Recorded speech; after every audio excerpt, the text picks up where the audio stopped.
employment opportunities were scarce. The location was the eastern part of the United States.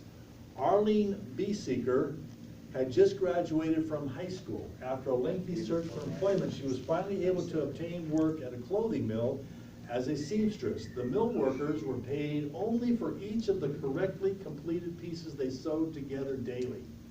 The more pieces they produced, the more they were paid. One day shortly after starting at the mill, Arlene was faced with a procedure that had her confused and frustrated. She sat at her sewing machine, trying to unpick her unsuccessful attempt to complete the piece on which she was working. There seemed to be no one to help her. All of the other seamstresses were hurrying to complete as many as they could. Arlene felt helpless and hopeless. Quietly, she began to cry. Across from Arlene sat Bernice Rock. She was older and more experienced as a seamstress. Observing Arlene's distress, Bernice left her own work and went to Arlene's side, kindly giving her instruction and help. She stayed until Arlene gained confidence, was able to successfully complete the piece. Was that good for Bernice? Huh? No. Yas. Because she wouldn't be making as much stuff. And not Okay, getting as much money. she wasn't going to be able to make very much money. Okay, but you know, guys, Corbin, what do you do? He's doing nothing. It's obviously not scripture. He's put it right. Okay, put it in your pocket. Sir, that's unrespectful. Thank you. Okay, so Bernice took the time to reach out to somebody else. Very, very unselfless of her. I'm sure unselfish of her. Very, very much not seeking her own. Okay? With this loving act of kindness, Bernice and Arlene became lifelong friends.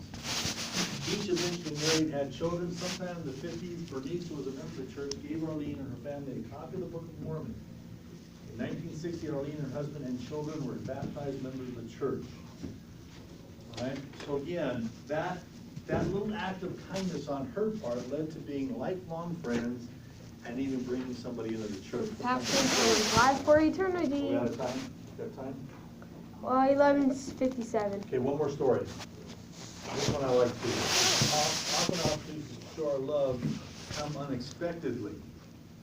You know, we talked about giving service. Sometimes it's those spontaneous moments of service that really bless our lives even more.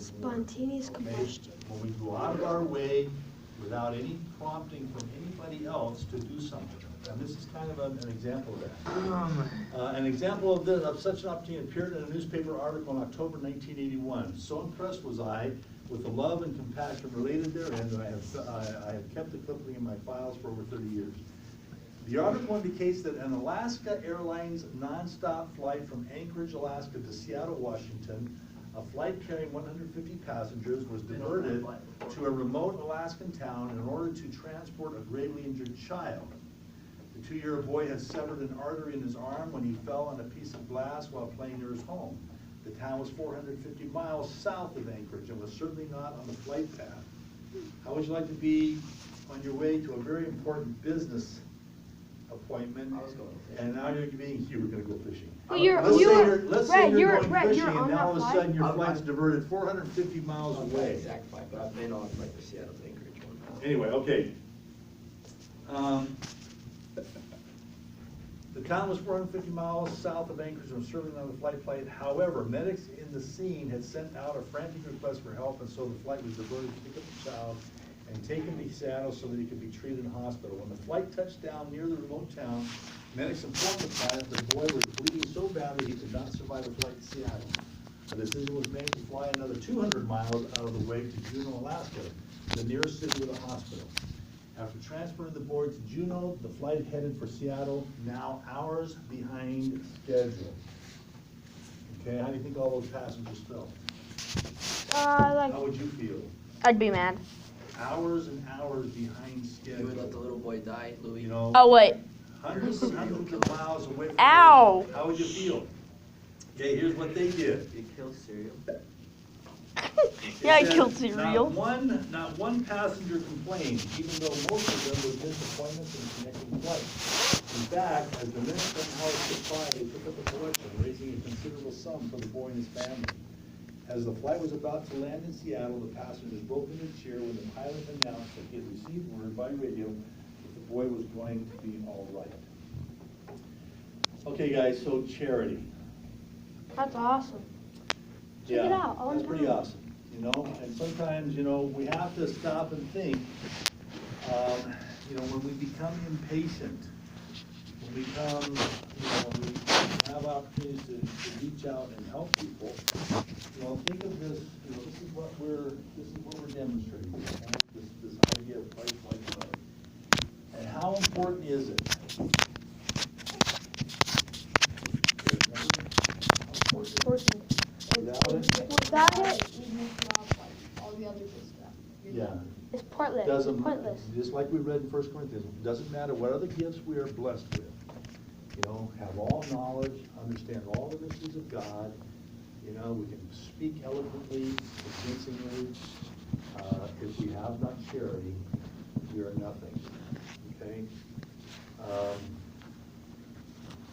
I pray that this is something, this is a gift. Charity is not something that you just are born with.